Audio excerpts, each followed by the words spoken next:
Bienvenue, mesdames et messieurs, à cette édition du journal. À la une de l'actualité, c'est triste, mais tel est le cas des choses. Tous les dépôts de la commune Kamalondo, Sipatou, Tupatou, c'est alors la majorité d'entre eux qui sont transformés en familles d'accueil. Les risques de contracter des maladies s'observent de près comme de loin, surtout avec les fortes pluies qui s'abattent à Lubumbashi.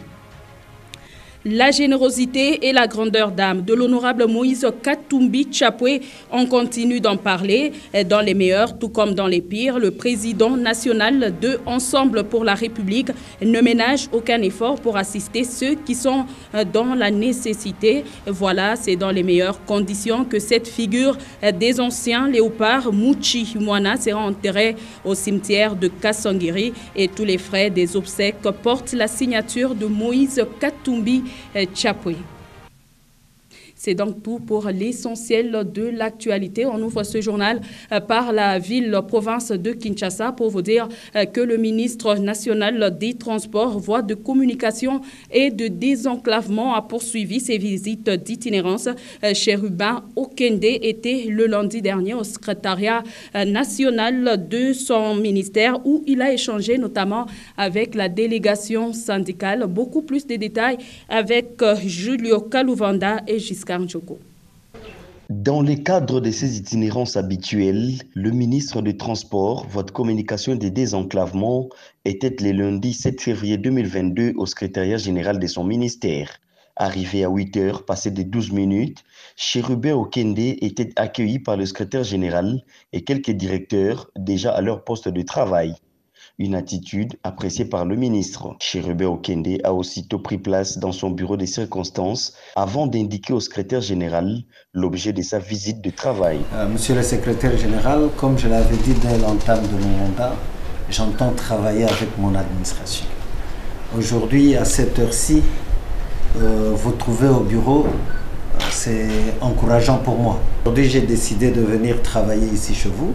J'aurai quelques audiences que je vais accorder à ceux qui avaient sollicité à ce jour, parce que ce n'est pas simplement dans mon bureau que je peux recevoir. Après lecture et traitement de quelques dossiers, le ministre a convoqué une réunion à l'intention des directeurs et chefs des services de son administration. Chérubin Okende est revenu sur plusieurs points, notamment la performance et la régularité au travail, ainsi que les efforts dans la mobilisation des recettes. L'ambition qui doit être la nôtre, c'est d'être la locomotive de l'action gouvernementale.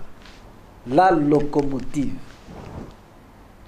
J'ai toujours comparé le secteur de transport et voies de communication comme le sang qui doit véhiculer le principe vital dans le corps humain. En ce jour de travail dans la capitale, le gouverneur intérimaire du Sud-Kivu a été reçu par le ministre des Transports. Théophile Kiloué est venu solliciter auprès de Chérubin Okende le déploiement de bus Transco dans sa province. Profitant de la visite du ministre, la délégation syndicale du ministère du Transport a également été reçue par Chérubin Okende. Ils ont, dans un mémo lu devant le ministre, formulé plusieurs propositions, notamment le réaménagement technique des cadres et agents et la création de la direction du désenclavement au sein de l'administration. En défenseur social, le ministre Chérubin Okende a indiqué que certaines propositions étaient déjà en cours de traitement avant même qu'elles ne figurent dans le mémo des syndicats. Vous le savez, peut-être plus de 72 heures que François Béat est toujours retenu à l'ANR. Le conseiller spécial du chef de l'État en matière de sécurité risque d'y passer une autre nuit. François Béat est soupçonné dans un dossier d'atteinte à la sécurité de la République démocratique du Congo. Selon la CAJ, à travers Georges Kapiamba, les motifs de son arrestation ne lui ont pas été clairement signifiés. Suivez ce que nous dit ici Diane Kassongonyota. De quoi accuse-t-on François Béat, conseiller spécial du chef de l'État en matière de sécurité? Plus de 72 heures après son interpellation à l'Agence nationale de renseignement, l'homme n'est toujours pas clairement signifié sur les motifs de son arrestation, a souligné Maître Georges Kapiamba de l'Association congolaise pour l'accès à la justice. Selon une opinion, François Béat serait soupçonné dans un dossier d'atteinte à la sécurité de l'État et les enquêtes se poursuivraient encore, mais rien ne filtre pour l'heure. Entre-temps, les agents auteurs des images du conseiller du président Tshisekedi en matière de sécurité balancés sur les réseaux sociaux ont été identifiés. Ces derniers seraient déjà aux arrêts. Pour rappel, François Béa est toujours gardé à l'ANR depuis samedi dernier. Une tentative de coup d'État déjouée était la première raison avancée par l'Union pour la démocratie et le progrès social, le parti au pouvoir. À la présidence de la République démocratique du Congo, après avoir travaillé avec l'ancien chef de l'État, François Béa était toujours considéré comme une taupe de Kabila, rapporte Radio France Internationale. Et les relations avec Félix Tshisekedi et le cercle présidentiel n'ont jamais été au beau fixe. Aujourd'hui, les questions fusent de partout. Est-ce que François Béa fait-il partie des victimes des relations avec l'ancien régime? Est-il vraiment impliqué dans le prétendu putsch raté? Des questions qui pourraient peut-être trouver des réponses dans les heures ou jours à venir. Je l'ai annoncé au sommaire, c'est l'unique marché de la commune Kamalondo qui se transforme depuis un temps en résidence des marchands qui viennent de différentes provinces, entre autres de l'Uena, du Grand Kasaï, de Kamina et autres coins du pays. La situation sur place laisse à désirer car les conditions hygiéniques souffrent de strictes applications. Guélor Chamba était dans ce marché. Voici son reportage. 90% des dépôts au marché Kamalondo sont transformés en familles d'accueil. En plein jour, certains d'entre eux gardent leurs portes fermées pour échapper au contrôle. Peu importe le nombre d'enfants, c'est dans un 3 mètres carrés qu'ils passeraient leur vie au quotidien. Pourtant incroyable, mais l'administratrice du dit marché confirme l'information. Kule kumbele kama unapatia muntu adresse ya kusema wende kusoko Kamalondo ayonekanake kama ni soko. Barisha kubeba inakuwa mahoteli, inakuya manyumba, na ye anaweka balokateri. Kama unachofa kule ni fwashi yangu niliuzaka niliengaka, haifai vile. Kisha mwingine unamfuata anayenga na wese kumbele ya soko. Anabeba ni nyumba yake ya kulala. De loin comme de près, les conditions d'hygiène sont très loin d'être appliquées. D'où les risques de contracter certaines maladies devient inévitable. Les vies humaines sont exposées même au danger d'électrocution. Juu ya magonjwa tuko nabonesha paka ma mesure barrière ni kazi paka tuko natumika tuko na begize. Na ingine tena manyumba banayenga yulu ya kuraka tunaenda kule ku komisaria ile kupale ile manyumba yote ile banayenga ni yulu ya kuraka. Mimi ndaweza kubambia leta eko na kuya kutengeneza banasema beko na kwa kuyenga kama leta iko na kwa kuyenga bamwacha afanye kazi. Selon les sources proches de la commune de Kamalondo, l'autorité communale serait déjà saisie de la situation et que des mesures seront prises dans le tout prochain jour. Et on va tout de suite parler des routes. L'avenue Ilunga Mpafou, située au quartier Golfe Météo 1 dans la commune annexe, est d'une importance capitale. Elle relie les quartiers Golfe Météo et Kabula-Meshi. Mais seulement aujourd'hui, cette avenue se trouve dans un état de délabrement très avancé. Suzy Hiyogolelo est passée par là. Elle nous propose ce reportage. Des nids des poules, des bains de cochons, de la boue. Voilà l'état qui présente l'avenue Ilunga Mpafou au Golfe Météo 1. De plus en plus, les conducteurs se plaignent des difficultés à y rouler. Les piétons auraient également de la peine à traverser. Et c'est un véritable exercice de combattant.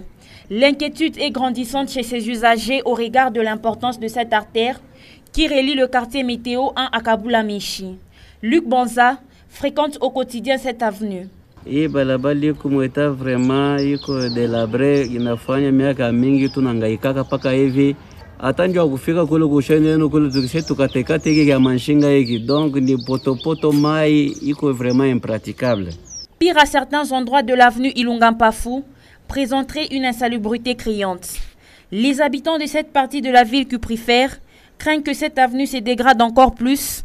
Relier Golfe Météo 1 et Kabula-Meshi deviendrait un casse-tête. Et sur ce même chapitre, mais cette fois, c'est Ben KMB qui nous signale que depuis l'avènement de la saison de pluie, plusieurs avenues du quartier Kassapa sont impraticables. Illustration avec les avenues Colonel Chiboumb et le croisement Biaï de l'église. Une situation qui serait due au manque d'entretien des canalisations sur ces artères. À en croire les habitants de cette partie de Lubumbashi, le mauvais état de ces routes serait à la base des cas d'accidents enregistrés. Regardez.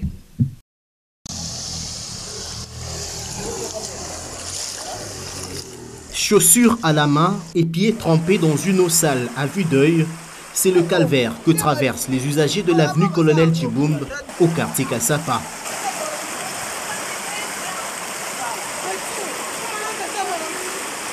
Durant cette période de fortes pluies, cette route est envahie par les eaux.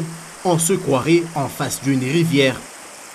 Pour cet habitant du quartier Kassapa, le débordement des eaux serait causé par le manque de canalisation.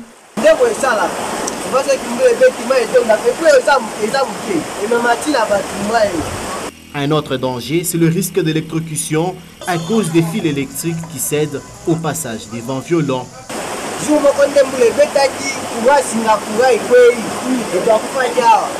Conséquence, les embouteillages surviennent à chaque tombée de pluie sur les avenues qui mènent vers la route Kassapa. Un peu plus loin, au croisement des avenues Biaï et de l'église, la chaussée est dans un mauvais état. Sur une bonne distance, des flaques d'eau attaquent déjà la macadam. Ici, comme sur l'avenue Colonel Chiboumb, le manque d'entretien de canalisation est décrié par la population. Selon les conducteurs des véhicules et motos, cela serait la principale cause du délabrement des routes. Et puis, cette page noire en sport, décédée le 1er février dernier, l'ancienne gloire Mouchi Moana sera mise en terre ce mercredi 9 février 2022. Et c'est à la nécropole Rivière des Anges Kassanguiri qu'il va reposer pour l'éternité. Ceci grâce à la générosité de Moïse Katumbi Chapoué, président de Mazembe, qui a décidé de prendre en charge tous les frais. Une délégation de la coordination est descendue dans la famille du défunt pour leur assurer de la prise en charge totale du charman Moïse Katumbi Chapoué. Était dans leur suite Michel Mbayo, Meshak Kaimbi. C'est un bon président du club qu'il ne cesse de poser d'actes de générosité. Moïse Katumbi s'est impliqué personnellement en vue d'honorer la mémoire de celui qui aura été non seulement un entraîneur de jeunes chez Mazembe, mais aussi une vieille gloire du football congolais. Le président de Mazembe est intervenu en prenant en charge la totalité des frais de funérailles de l'ancien léopard de RDC. Une délégation de la coordination a pris langue avec la famille du défunt dans leur judiciaire, du vivre, de la boisson et autres nécessiteux. Le président de Corbeau a bien décidé d'honorer le feu Mouchi, décédé à l'âge de 62 ans pour un enterrement digne et sûr à la nécropole Rivière des Anges Kassanguiri. La famille du défunt n'a eu que des mots justes pour cet énième acte combien piquant. Furaha munene sana napikia President Moise aksanti kwa kutukumbuka paske aliishi pamoja na coach Muchi na ashikumusabu wakati anakufa anamsindikiza mpaka na kumwisho na ashitusabu tena ongezeko tena na kubengine abakumbuke na Mungu amufishe mu mabawa yake. Amen. Sana kwa kuituangalia tulifikia asante kwa kujua sema tuko na bandugu tulitumika hivi na tulikuja hivi unakaribia si wengi beko nakumbuka sema hapa tulikuja nabo beko nafaa kama mtu anapita banasula. Asante sana kwa President Moise, asante kwa wote delegation yote, asante sana. Nampikia President asante. Ananishikia mloko yangu.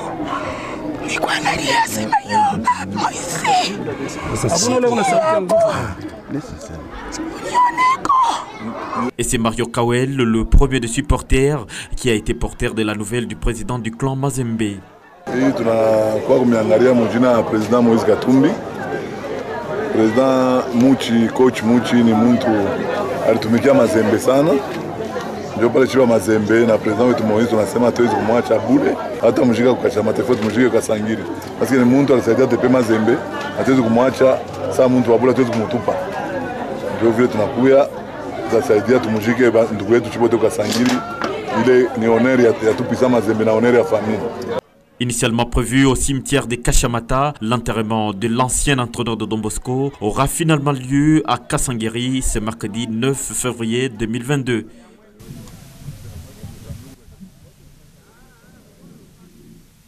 L'incident Matadi Kibala fait toujours la une au Congo-Kinshasa. Le journal La République revient également dans son dernier numéro sur ce drame qui a fait plusieurs morts. La menace de destitution qui pèse sur Christophe Mbosso est aussi évoquée dans ce quotidien d'information générale qui paraît à Kinshasa. Pascal Mwangala Marmotte l'a lu pour vous et en voici le condensé.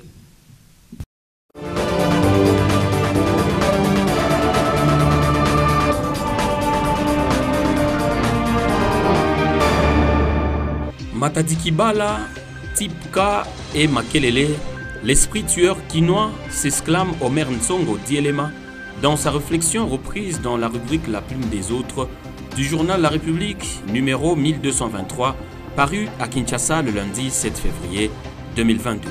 Bienvenue à tous à votre lu pour vous sur votre chaîne. Sur la page 8, interrogeant l'histoire, le confrère revient sur les anciens incidents. Commerçants, vendeurs, clients et même simples passants présents sur le marché de type K voient foncer sur eux un Antonov cargo à hélice à la vitesse du décollage. Aux morts et aux blessés écrasés, dont certains perdent certaines parties du corps déchiquetées par les hélices, s'ajoutent des morts et des blessés brûlés vifs en raison de l'explosion qui s'ensuit. 26 ans après, les victimes ne sont toujours pas indemnisées malgré les recommandations du Parlement. Pire, les activités marchandes ont repris, cela s'appelle esprit quinois. Et voilà que maintenant, on a plus sur la conscience que sur les bras le drame de Matadi Kibala.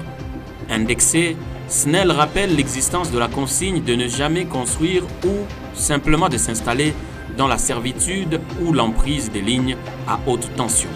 Or, depuis bientôt une trentaine d'années, au vu et au su de l'État, maisons d'habitation, écoles, centres de santé, églises, bars, ateliers et shops sont aménagés dans ces servitudes. Ainsi, Bandalungwa, Ngaliema, Makala, Selembao, Gébé, Kinkole et bientôt Mboudi ont leur Matadi Kibala potentiel. Sur le même sujet, pédagogie d'une tragédie, Félix Tshisekedi appelle les gouverneurs des provinces à tirer les leçons du drame de Matadi Kibala. Le confrère en parle sur la page 2. Il les a invités à adopter dorénavant une attitude proactive en vue d'identifier tous les marchés présentant un risque extrême pour les personnes qui les fréquentent, citant à titre d'exemple le marché de Mvoadou dans la ville de Matadi au Congo central.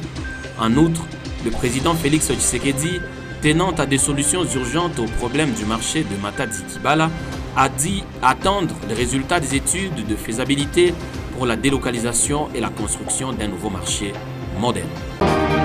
Assemblée nationale, Gratien Irakan tient Christophe Mbosso à la gorge, titre le confrère sur la page 4.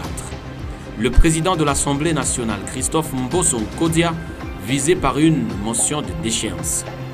Selon le député national initiateur de cette pétition, Irakan Gratien de Saint-Nicolas, l'Assemblée nationale est le pilier de la démocratie et le socle du développement. Au-delà des griefs, les députés nationaux de 26 provinces accusent Christophe Mbosso d'avoir utilisé abusivement les frais de fonctionnement de l'Assemblée nationale pour des activités politiques, notamment la mobilisation des délinquants pour des démonstrations populaires et contrainte des élus à un vote orienté selon l'intérêt du président de la séance et des alliés dans l'ombre. Outre ces dysfonctionnements, plusieurs griefs sont mis à charge du successeur de Janine, Mabunda. Un mot de culture pour finir, et c'est sur la page 10. Le concert de Moïse Mbi est repoussé au 9 juillet au Zénith de Paris, écrit le confrère. L'annonce a été faite par lui-même, Moïse Mbi, sur ses comptes Facebook, Instagram et Twitter. Le report de ces deux concerts, à savoir celui de Zénith de Paris, La Villette et du double mixte de Lyon en France, a été ainsi confirmé. D'après Moïse Mbi, ces deux grands événements initialement prévus le 19 et le 26 février 2022 ont été repoussés pour des raisons liées à la pandémie de Covid-19 qui secoue le monde. Fin de Ce Lieu pour vous sur votre chaîne et dont l'intégralité du journal est à retrouver sur www.nyota.net. Merci à tous de l'avoir suivi et surtout, tâchez de quitter ce monde en l'ayant rendu un peu meilleur que vous ne l'aviez trouvé.